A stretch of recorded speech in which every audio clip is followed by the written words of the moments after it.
ꯑꯍꯥꯟꯕꯃꯛꯇꯗ channel ꯑꯁꯤꯒꯤ ꯃꯥꯏꯀꯩꯗꯒꯤ ꯃꯉꯥꯟ ꯇꯣꯡꯕ꯭ꯔꯝꯅ ꯃꯌꯥꯝꯕꯨ ꯏꯀꯣꯛꯅꯅ ꯇꯔꯥꯝꯅ ꯑꯣꯛꯆꯔꯤ꯫ ꯉꯁꯤꯁꯨ ꯅꯨꯡꯉꯥꯏꯔꯕ ꯍꯣꯔꯔ ꯁ꯭ꯇꯣꯔꯤ ꯑꯃ ꯄꯨꯗꯨꯅ ꯂꯥꯛꯆꯔꯤ꯫ ꯋꯥꯔꯤ ꯑꯁꯤꯕꯨ ꯏꯕꯤꯔꯛꯄꯅ ꯑꯃꯤꯠ ꯀꯨꯃꯥꯔ ꯍꯨꯏꯗ꯭ꯔꯣꯝꯕ꯫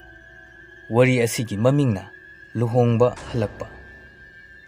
ꯑꯗꯨꯗꯤ ꯋꯥꯔꯤ ꯑꯁꯤ ꯀꯔꯤ ꯀꯝꯗꯧꯔꯛꯄ ꯍꯥꯏꯕꯗꯣ ꯃꯌꯥꯝ ꯄꯨꯟꯅ ꯑꯃꯨꯛ ꯋꯥꯔꯤ ꯑꯁꯤ ꯇꯥꯃꯤꯟꯅꯔꯁꯤ꯫ ꯅꯨꯃꯤꯠꯇꯣ ꯑꯩ ꯌꯥꯝꯅꯗꯤ ꯇꯜꯂꯕꯅꯤ, ꯃꯔꯝꯗꯤ ꯅꯣꯡꯁꯨ ꯑꯗꯨꯝ ꯐꯖꯅ ꯇꯥꯏ, ꯑꯗꯨꯒ ꯂꯨꯍꯣꯡꯕ ꯆꯠꯀꯗꯧꯔꯤꯕ ꯑꯗꯨꯁꯨ ꯑꯔꯥꯞꯄ ꯂꯝꯗꯅꯤ꯫ ꯑꯗꯨꯒꯤꯁꯨ ꯃꯊꯛꯇ ꯏꯃꯥꯟꯅꯕꯗꯣ ꯄꯤꯛꯂꯤꯉꯩꯗꯒꯤ ꯑꯩꯒ ꯂꯨꯅ ꯆꯥꯅ ꯇꯤꯟꯅꯔꯛꯄ ꯃꯔꯨꯞꯅꯤ꯫ ꯑꯗꯨꯅ ꯃꯔꯝ ꯑꯣꯏꯔꯒ ꯆꯠꯇꯕꯗꯤ ꯌꯥꯔꯣꯏꯗꯧꯔꯤ꯫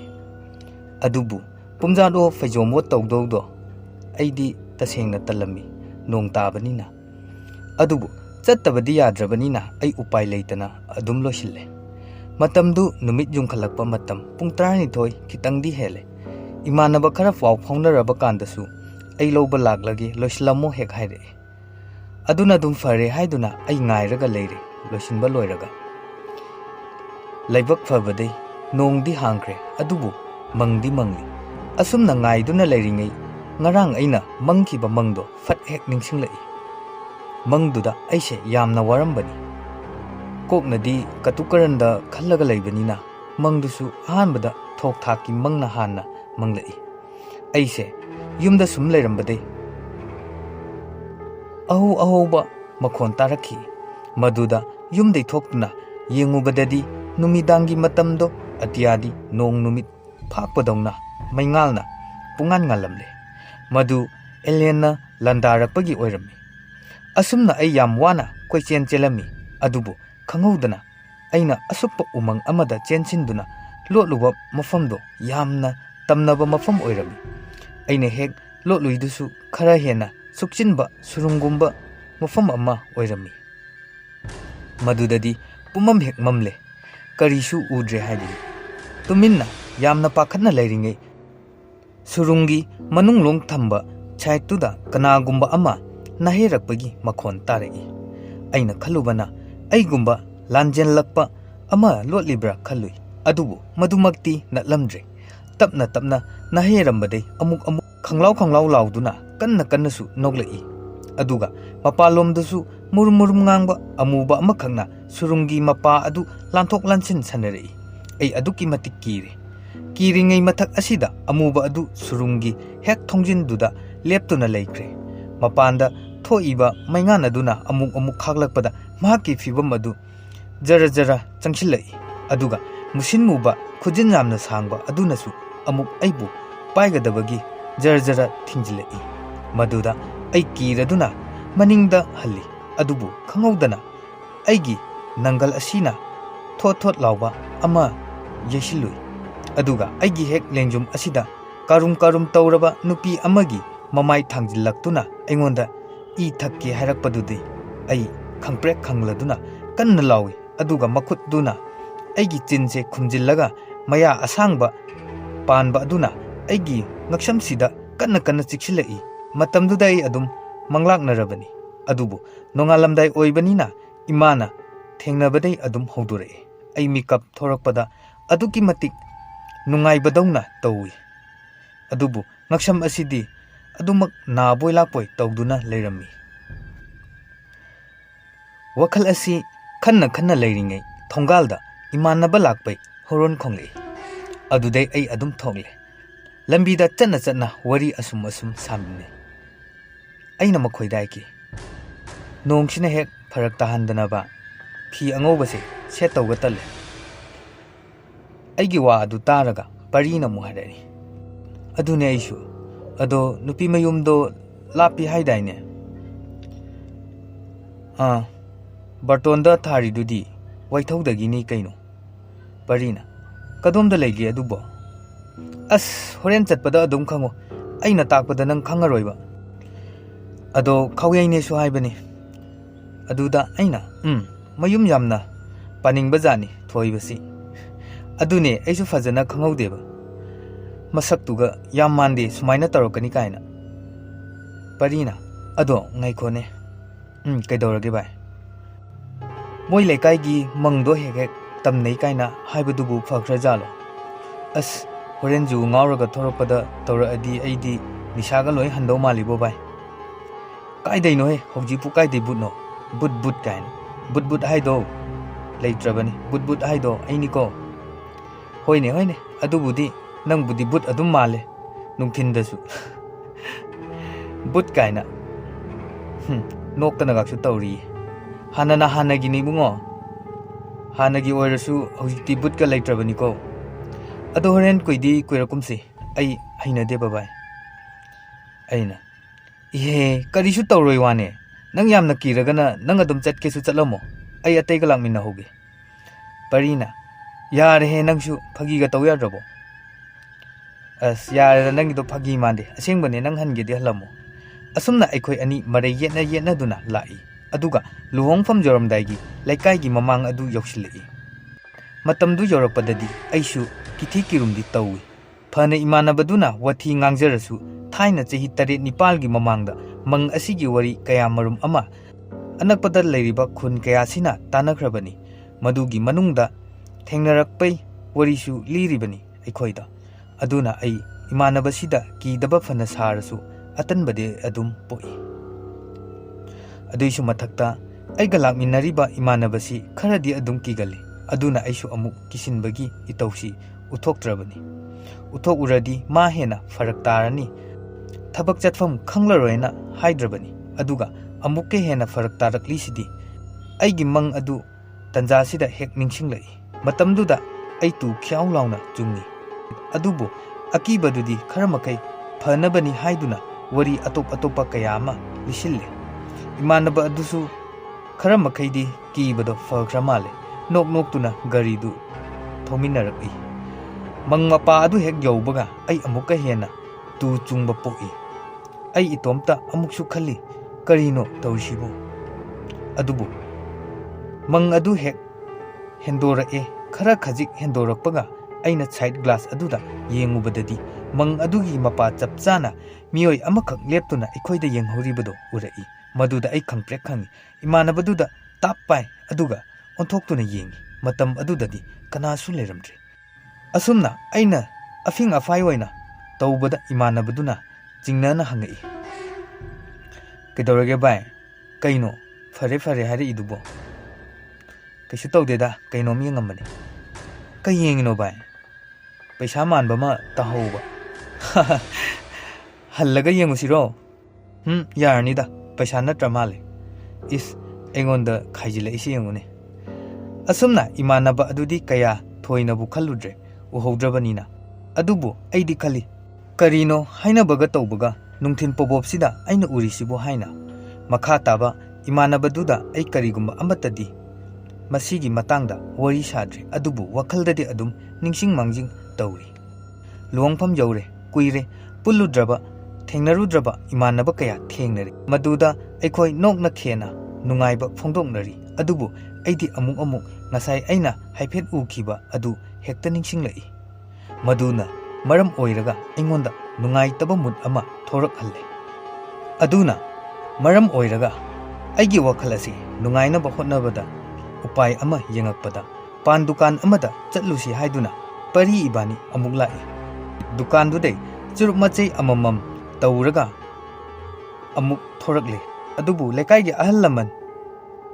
ꯗꯦꯕ ꯀꯔꯃ ꯌꯥꯎꯕ ꯂꯥꯛꯂꯤꯕ ꯃꯌꯥꯝꯁꯤ ꯎꯈ꯭ꯔꯅꯤ ꯍꯥꯏꯗꯨꯅ ꯃꯤꯒꯤ ꯊꯣꯡꯒꯥꯜ ꯑꯃꯗ ꯆꯪꯁꯤꯟꯗꯨꯅ ꯊꯛꯇꯨꯅ ꯂꯩ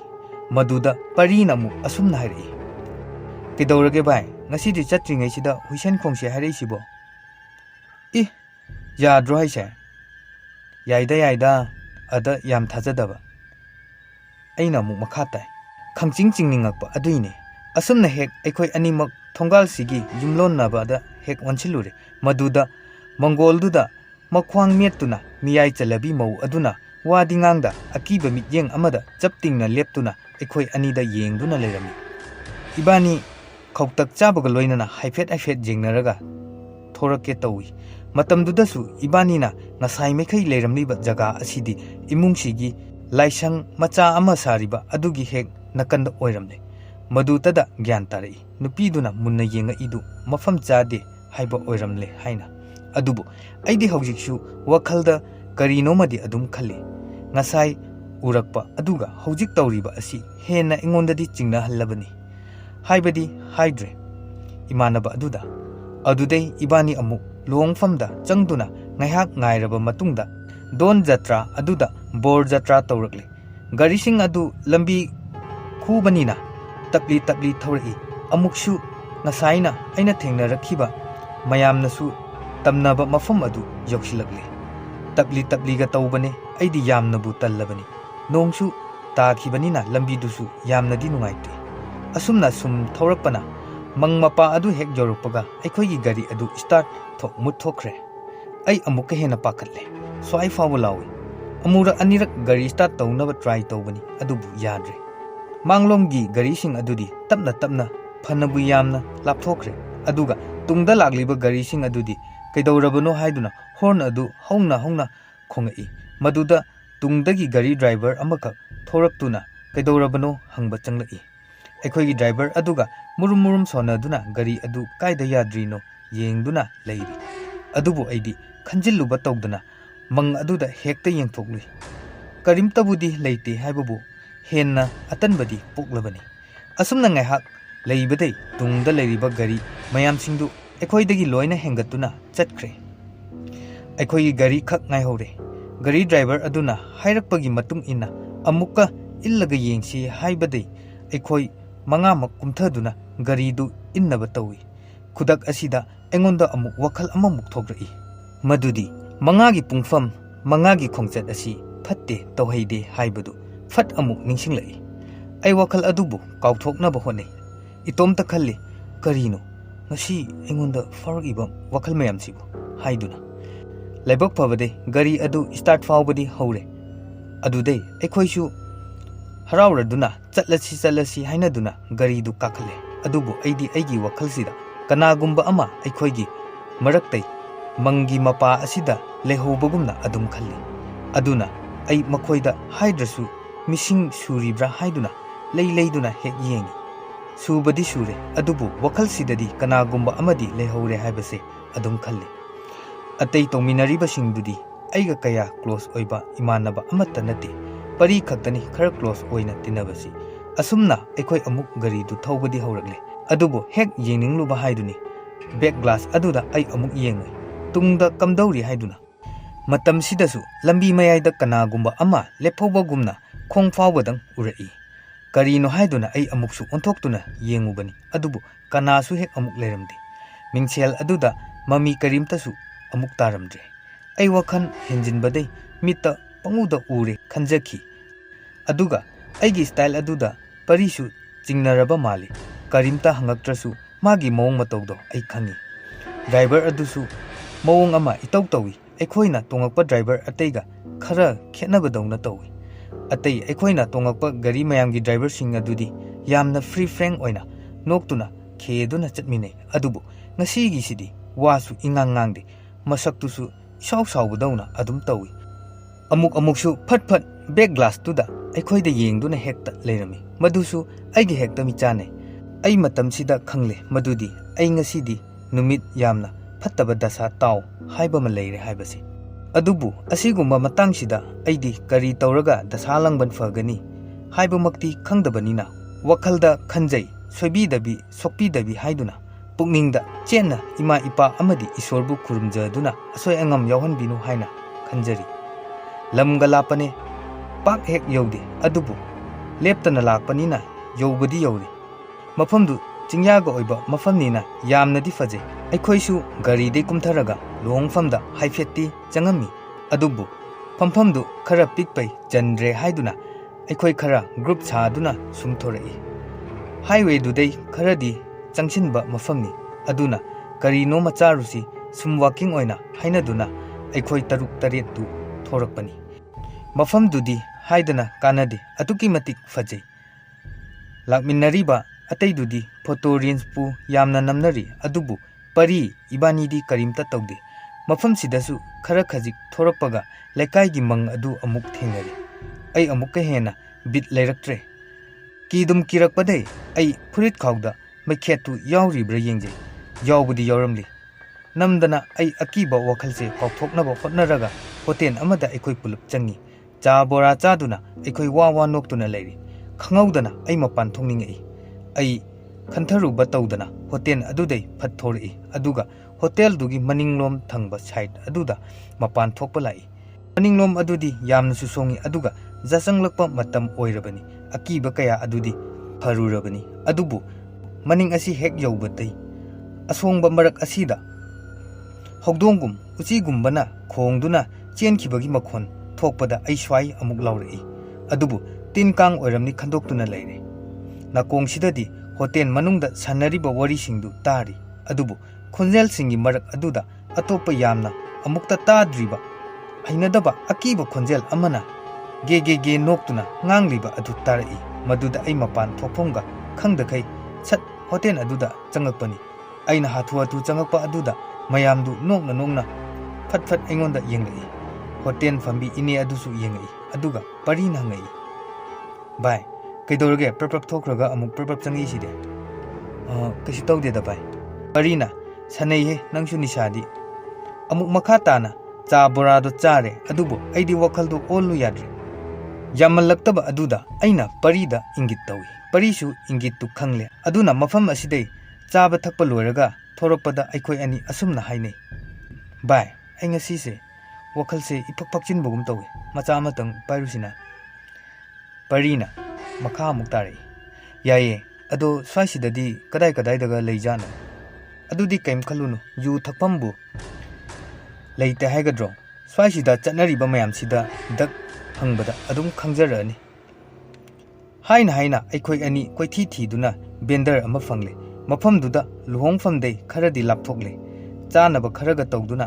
aikhoi ani yu khara thakpa horei nisha khara palakpadei ai wakhalse yangle nungaire imanaba sidi khara henjin khraba khangde faireng tureng ngangba haurakle maduda aidi amuksu hek pakhatle horen mandop mayaidaga pharak taradi na asumna khanjei soidana chopnaba tare haiduna namduna losile adubu paridi masadu normal kaya oidre engonda onsin nisadu khairaga leiri aisu isa kabak sabak sagat laga wakhal nungai tabadi loina leitrabani aduisu mathakta pari senabada ai nisaga loina handawri amuksu hek songninge masi hundo amasirana khalli adubu ekhoi ani punna lohongfam tamna halai madi makhongdo karanga chanchila aponi mang adugi mapa yoksilakle paridi sangsar amada wasoi ngangduna laklibani adubu aigi nakongdadi madu amata changre akiba kaya adu phanabani haiduna yu thak urabasu parina pharak tarakpadei nisaga loina hankibadei ai khoidaubu sawning lebani adubu mang mapa adusu henbadi hendorakle adu hek helakpaga ai parida onchilaga ngangi bai nang su khara ngawdi yare henmalle ai bai lak minnaraga lehorage rai yamna chamining dragana chalo nang ai lehorage bai wathi nganglanu se horen hanba ngamdadana farak tani haraga sunta tademi minaga haise parina hoyajare ai swaida ngaktang lehojagige somhanbiramo asumna madi makhut kaidu lonaraga aingonda bebarga tawsilai aisu kadai denu khangdana ping hek laurakpade prap lai masu mathanta ngangdana lehowi aisu sawning boy lapoi lakpade lohongfamda amuk changi lohongfam yawbadei amuk wakhal kaya debate tawraga ai mondadi phanayam nungaire adubu mitsida amuk nongma mit phakpadongna urai akiba saktam ama maduda ai yamnasu sawningle karino engonda tawrise haiduna ai ngasidi soiraroi khanduna mapanda amuk thoraga imada call tawi wari pumbase tamge haiduna call do chatle adubu imana pakti pairakte kona thangda kon tamlamdaida pairai aduga aina hello hairubada karisu khumakte adubu sor asangba honba kanagumba amana yamna tapna bobo lawba khonjel amada wa khara ngangakpa adudadi ai tu khyau chungduna samna chap yungi fattaba minaga phonsi khunkrabra kainaga khalakpa khak natana karino khalakpade ai khonjel khara horapna kanano haina koihang hangi adubu karisu hoi mai haidabida gere gere tawba makhon aduda yamna aingonda kihallakpa amagumna ngang leiba adudadi ai pakhatpa hemanbade nakongdai phone du lokthooga thammage haiduna tawbada aina tawramiba number imagi number oiramdre atopa amukta udriba Manipur number mandaba amo oiramle ai swai law phol adu phat kai ai humang mapidum kai de kamaina number sibu tawruinoba asumna khalli adudai ai amu imagi number thiraga call tawre matamdudadi imado call pairai imana kaidawrage nangbo ima ai sase kainom mai tawi kaidawrage nasa sagaliro nakokchi iro adui nati ima adudi kaidawrino khangde ima aina su ngasai mang nungai tabai nangonda tambado alde ai isase kainom tawi kitikkirum adum phau leire ima hera karisu khalunu maku mangni khando o karisu tawroi ko yamna nungai tragana maikhet ama tawraga nasado maina optho karisu tawrisi horen thinga kanu ko hoi ma thinga waige yara bodudi ai thamage hoi ma yare asumna koldo thambadi thamkre aigi chindagisu thammodi haikre adubu wakhaldadi thamaningdabani imagata wari saraga ai awabadi kokpoi ningbani asumna koldo thamkraba matungda ai parido khangning ningsinglai mahakpu kamdoribano tusillaga taraga leikhra khangning ningsinglakpadai mahakna lehauba mafam aduda chatke haiduna phat onthorakpada mahakki masadu hairi aigi hek tungda nomi tawduna leirami ai khangprek he khangi mai phana thalasu mamli tawba mafam sida mana sumaina leiramba sida sono nangaurabana ha ai bu ngauraba gaina o ngauri dine nang mamanababu yu ngaurena hundo amaga chakhibase nang ngauri dine nang as yare antala dan thadaba matam oirabani hefet thadaruasi aduga ekhoi timdo haunaraga halaknaba tawrsi bai pari ngang duna amuk changminari aisu wakaldadi nungsu nungaite amuk ngasai aina ma hundok ambado adubu aikhoina changakpadadi ngasai gari punna tongminarakpa imanaba amakak lai tongena amuk tawrambada khara haisingba ahal ama tawraga laikannarami aisu changshinduna matingdi pangsil adubu ahal aduna aikhoi hallasi aduga yumda phajana akhang ahi kauraga yengursi harakpadagi khudaksida aikhoigi timdu kokthoknaraga halaknaba semsare loinana ahan asiga tawduna aikhoi taru gari driver aduga luongpamde halakle lambida chatna ahan asina wari kaya lirai ibungose hojikti adum gyan tadana tungkini horen nungai taba mafam jorokpada masado amuk bera tawrokani ado noi ki bediya deko ma hekki buki rabadi manangam kiduini ahal adugi wa adu taraga aina amuk yam khangning na hangi mama ma haidi kana ahal aduna as mawonda changi balaido si noisu katangdi gyan taba yabane asi hek hairubada gyan mangduna tumbadawna taduna leramba imanaba adu masadu phatlengai adubu karisu tawdabanina tumina yengnaduna lei mahangna lakminnaba aniduna asumna hainarai aikhoi tawse hanasu sumaina amumukti tawbani ado kuidi kuirabani sumaina tawrudaba ngasi khaktani tawraise horen mama hoidi kappada loirani yamnasu kapkanbani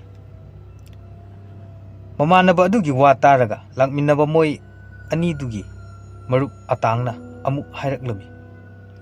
mana ngasai haidi haifet hairambani masado inung nungaitena makhoi anigi wari aduda aidi lawai lutondum sale aina thengnarakpa urakpasingdo tamkhisira tamoisira khanbada wakhalga amata thoktre ngasi kawba numitse loikradi phanida khanbada awaba oirabani parisu tongnariba mayam asida nisa kharadi hallaba male mamitu chumbai ahan adudi laikai gi machin chatpa ahal oira male wari sum lirei ahal aduna wari makha tarai noisu aikhoi borsiga tinaba ngaktanina aina ꯑꯗꯨꯝ ꯗꯣꯡ ꯗꯣꯡ ꯋꯥ ꯈꯔ ꯍꯥꯏꯒꯦꯀꯣ ꯃꯨꯟꯅ ꯇꯥꯎ ꯁꯨꯃꯥꯏꯅ ꯂꯥꯏ ꯇꯣꯡꯕ ꯀꯥꯏꯁꯤ ꯃꯃꯥꯡꯉꯩꯗꯗꯤ ꯌꯥꯝꯅ ꯇꯧꯅꯔꯝꯃꯤ ꯑꯗꯣ ꯍꯧꯖꯤꯛꯇꯤ ꯐꯅ ꯌꯥꯝꯅꯕꯨ ꯐꯔꯕꯅꯤ ꯍꯧꯖꯤꯛ ꯅꯣꯏ ꯅꯇꯥꯎꯁꯤꯅ ꯇꯧꯔꯤꯁꯤꯁꯨ ꯅꯨꯡꯁꯤꯠ ꯅꯨꯡꯁꯥ ꯁꯦꯡꯗꯕꯩꯅꯤ ꯑꯗꯣ 마가 로이너리바 노이디 수기 기바야디 핵기 부기루라바 마네 핵다 ngamkiduini 마네 핵다 henjilakhiduini aduna noi mabu kibadiadiko waheisi hek haibada aidi henadum kisilake haiduni adubu tafam thokpa tuminna tari ahal adusu mahaki wari makha sumtarei noi lanadi khanganu aduga horen pharaksu tarakanu aina haidoise noida soida ngamdanaba oinaba takpirini ekoi lekaisidasу khara khara mayamna hainabani maru oina mi poloifam mang adu hekta tamlei haibani aisu thengnaba bakti thengnadri adubu yamna nakna sanin fangkhiba kayadi yawre ahal adugi wa taraga lakminaba mayamdugi maraktagi santi kumarna wa makha amuktare nongma aiga aigi nupiga thabak halapani gari machada adugadi aigi nupi noigi nandom chado aingonda lengjum sida khangpai paisilakpani aina kaidorage hangbada mangduda kanano ma phammaga leire sini mana haris adudagi aina kaishu oiramoi amambasida babna oiramgani haidana haijillaga yumdang yoradi haiduna garidu kanna thorakpani garidusu hekta bera toge torakpani ada aina amuk toiba jagat sangsar asida leiba lai pumba ningaga yumdangdi yoradi hana thorakpani laibak fabade yum faudi yore adugadi nandom chadi kina aina maiga okthokpi baduda tawraga numittumadi kayadi wakre adugi numitai numidangda sungchat chachadravani sumaina tawba wari kaya ama mi khudingi leinabani ado kaya thoidoknadravani laigi committee tawduna maiba maibisu kaya kaurabani ado ikan kanade aduna mayamse mana ngamnaba soida ngamdanaba chekshina chatnare aduna noisu horen hangidoido pulap hanko pangtheng thengnasu leiganu noibu yuga thakprane asumna loisilakpada phagi matik ama toksil akanda mayamdu nofet tawraga thai thakte hainare adubu aiga parigadi karisu khumdre ahan asisu khadangdi adum phajabajani mana ngangba tabadada bor mayum joksilakpaga khangaude akibaga loina kaukre phakre mangmapa adu amuk yoksilakpadadi ngasai makai tuminna leramba gari driver aduna amuk phagi oina laknarai driver na ngasai gari yaraptidusu mangmapa asidani ne matam sida mayamdu tingak yengnarai aduga ahal adudai michi khachilaktuna nokphet tawi mahangna tawribasi driver aduna kinabani kaina laknarai haibagi ingitni pirak ido mahak masadi khangjaba nate ekhoi pumbasi gari sida ngasai tongakpado mafam sida pharak takhibani haibado manadi khangjaba nate mahakti gari sida ngasai tongaktabanina karisu khangdribani aduna maram oiraga driver na haira ibawo ado laknarai haina mahakti khandoi mangmapa adu hek lanthorakpaga ahal adu amu ekhoi bu kuina leiganu hairai ekhoisu khangbadi loina khange mahakna kuina leiganu haina hanjin hairibado lohongfam nupa mayumdi yore mayamdu tawraga lai tongba imanaba amadi thangnabada leiba imungda pusille aduga ahal laman khara tawraga seba sebi tawbiri pariga aigadi tawfamsu khangdre kayasu close oina tinadaba natabanina ibani acha athak tawfam bor mamangda famduna adum oina changsille maduda changubadasu bor mamanaba ani ahum famlaga thapak horamle amana hai asumna ngasaido mase number 1 tawrugena thokibane aduda mangonda amuba ama chungsilakhiba male hai mahangna thokminna kiba aduna haibada adudai adum nikthara abajani madi amana mukhumlei moidi hala abajanla as tanbu talleda moiga amuk puluradi moina purakpa bhuttu ekhoida amu changsila adi aidi loire he bai adagi amana mukhumlei yareda noi adu wari do natradi leitrobo aina kharaga kiganbasida horen jum hanbaga ngamaroi ko wari singsi tabada pari ibani hena dum kirakle Ibani onsinaduna yengli. Mahak sakpham mityeng aduda aina khangle mahaksu yamna kire haibase. Adubu amana amagi pungning Padanaba oina aishu atopa waridu haujillaga yu khara amuk thakchille. Ngahak leiraga borsu adum halakle. Adudai aikhoi mayamsu wa noktuna langduna bor aduga mahaki nungairaba numit asi enjoy tawminari. Lai tongkhiba imanaba adudi kamdawribano ai hangudre. Khangsu khangningudre. Aduga pari khonisu hannaba sem sarasi hainarami. Borduda pojeng piramlaga hannaba thorai. Luhongba langnaba ataisu machi thoknarai. Phanadum tanchare ibani mayam maraksida halawrasi haiduna garidu inthorai. Parina hanagum gari thauri aina maningda tongi. Lambi aduda thaurakpa horakpada handakti mangmapadu lanbada garisu thoidokpa tawraktre. Maduda ai wakhal kharadi yangi. Adubu paridi hoi mai kari mata hairakte. Magi gari thofam thokpa tumina adum gari ado thaurami. Aina wakal khara yangnabani haiduna wari kaya marum sajili. Adubu mahakti kaya thoina khumakte. Halakpa asidadi karisu thoina aki akhang thoktre haiduna phanadum wakal yangami. Pangtheng thengba makti nattabanina lambida achat awong mayamsu thengne. Adubu parigi style aduda aidi amuksu hek chingnarei. Ngasai adumaina parise lai tonga jala kaina. Parigi style amuksu normal oiba manba aduda ai karisu hek khanjilude. Asumna aikhoi lekai di yore. Aikhoi gi leirak changpham aduda khamlammo haiduna khami. Aina di hai. Ngasi di kaino mai tok towi kona yumda phone tawkro. Natraga aikhoi da hing leaga hayengse nongalaga halloina hairami. Ada parido mawong amadi itok tawi. Mana namdana yadabadai mahak adum chachkre. Aishu changhore. Wakhalda aina khanje. Aidi yum yore safare adubu paridi yum yodre. Lambi lamkhangda asok open thokpidana mayum jawjardi haiduna khanjari. Asumna aishu imungda changringai phikaudagi maikhet adu tawraga maikhet adu khelaga maisu okthokle. Adugi sumathakta imana amuk mai okthokpire. Aina ngasai tamkhibagi matung ina phiron hongdo aga chakti chadre phamungda adum change. Aduga wakhal sidadi ngasai thengnarakpa urakpa kaya adu ningsinglai. Tumamdai sida bera karni haiduna mind divert tawnaba aigi phone duda funny video yengduna ai tumthaba themle. Asum tawdana ai ahingduma tumthakre. Aki akhang dasalangban tage toramba ai numituma karisu thoidokpa thokhidre. Experience amagumna oina thokre. Numittugi thokdokto adubu nongalakpadadi ai yamna fresh oire. Mafamduda amuk chatlaroi khara safare khalli. Ayuki khabardo sum parambani nungsa yairaga. Adubu aigi phone da parido call tawri.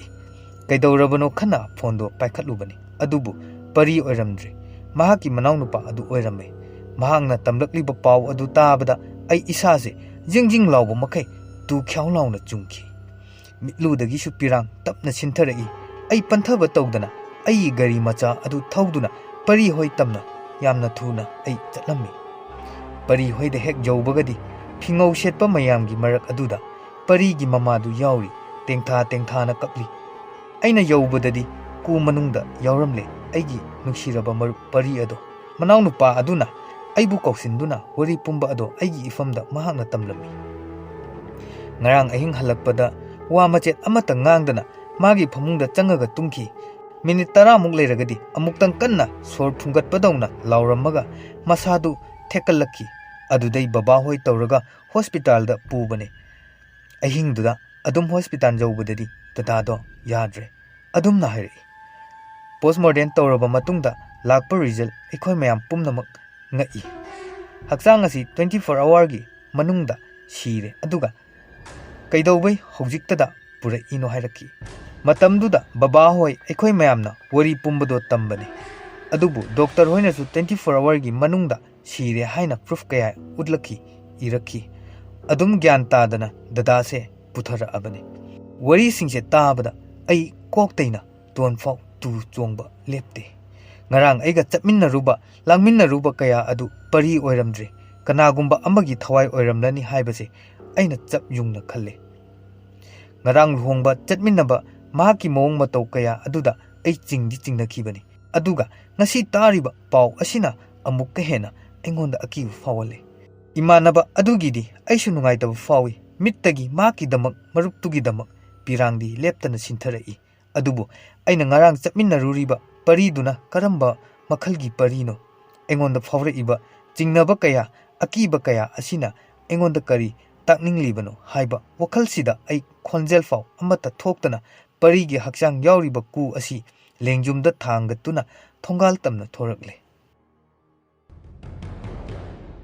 wari asi matang asida loisinjare wari asibu pamna tabirbesinga